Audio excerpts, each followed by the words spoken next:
Normally with a Loadmaster you resize and deprime in station 1 and there's no die in station 2. What a lot of people, myself included, like to do is deprime only in station 1 with a universal decapping die, remove the decapper from your resizing die and put it in station 2.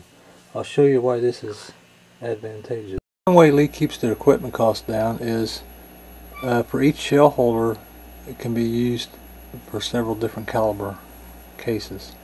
This is the one for, it's a 19S for which also includes 9mm, and this 9mm case. When you press the priming arm down, see how that moves up and down?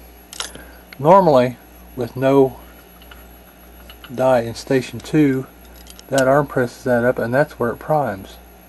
But when you have a resizing die in there, it forces this case down and it primes at the bottom of that motion.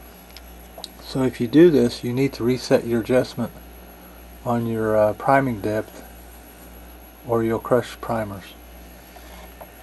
Normally when you set this primer depth, you do it with no turret in the press, thereby no dies. When you use a resizing die in station 2, you have to have the die in there and properly adjusted. And basically, as far as I can tell, you have to do it by trial and error. You just have to try priming one, and if it crushes, flattens the top of the primer too much, you move this up a little bit. With 9mm, I had to move this bolt upwards 8 bolt flats.